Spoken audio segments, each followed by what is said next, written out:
New ah.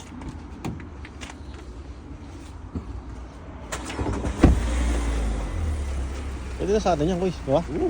Ayan pala yung rentahan natin papuntang Edmonton.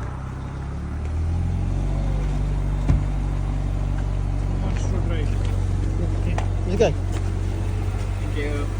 Tires are in good condition.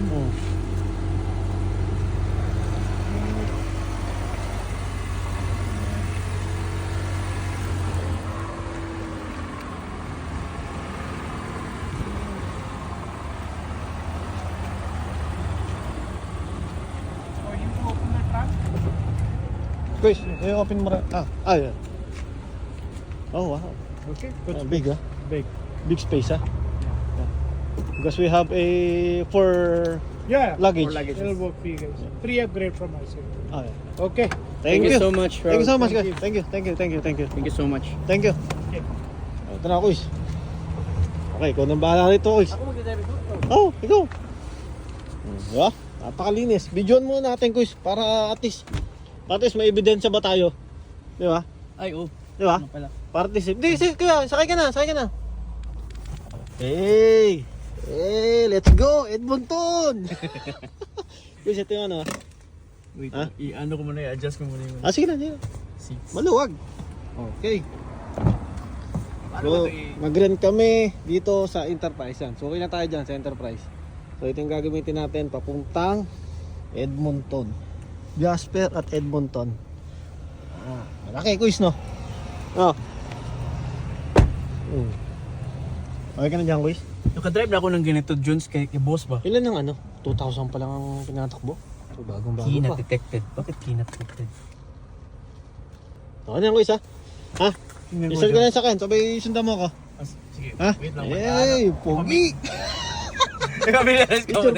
Picture muna kita. Tapos yun, napakita ko rin sa inyo guys yung ano, yung renta namin. Sasakyan papuntang papunta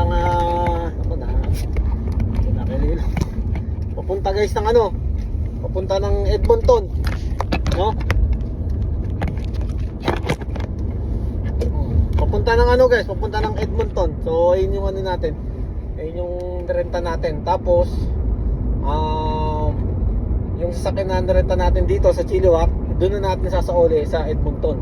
Kasi ganoon ang plano namin para at least hindi na hassle. Tapos pagdating natin doon sa Edmonton, mag-aarkila na lang tayo ng sedan, no?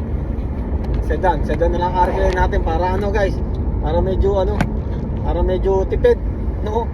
Mahal kasi yan kapag kain yung tinuloy-tuloy natin hanggang makabalik tayo ng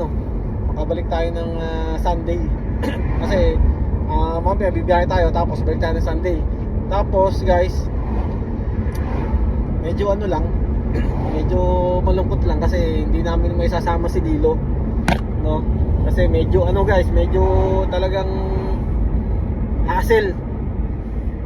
Bakit? Kasi unang-una, na-check kami guys ng mga flight.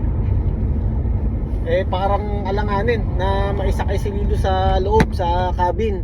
Kaya ang choice namin ay sa cargo. Pero merong ibang mga eroplano na hindi nag-accept ng cargo para sa mga aso, no? Ay natakot naman kami baka mamaya hindi siya makasakay.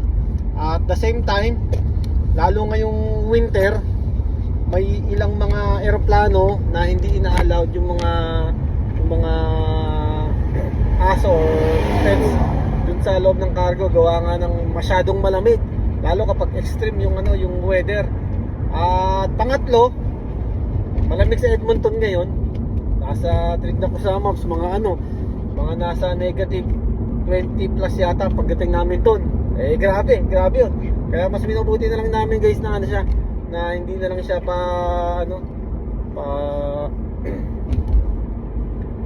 hindi na lang namin siya isama para safe ba. Buti nga nandyan si Daniel para siya na lang ang magtingin-tingin pansamantala kay Lilo hanggang kami ay makabalik dito. So ito, na kami, si Kuya nandun sa may likod. Siya nagda-drive nung inupahan namin. May ibang magtatanong, bakit mo pinamaintenance pa yung sakay mo? Total, mag-rent naman kayo. Hindi guys, kasi ano na rin siya. Naka-schedule na rin talaga siya kasi. Para at least pagbalik namin dito, wala nang gagawin. Kumbaga, all goods na lahat. No? So, naka-schedule din talaga siya ng maintenance ngayon. Kaya ano. Eh kung summer nga lang guys, summer nga lang. Ito na yung dadalhin ba namin. Tapos kung kasya lang talaga yung mga bagahe nila kuya at nila ate, ito na lang talaga ang dadalhin namin. Eh kaso nga lang syempre, di naman magkakasya rito, gawa nga ng maliit itong sakay natin, no? So ayun. So ito, pauwi na rin tayo guys. Tayo ay magpe-prepare na. Since mamaya pa naman ang alis natin, yan, makakaano pa tayo. Makakatulog pa tayo, kapagpahinga pa tayo.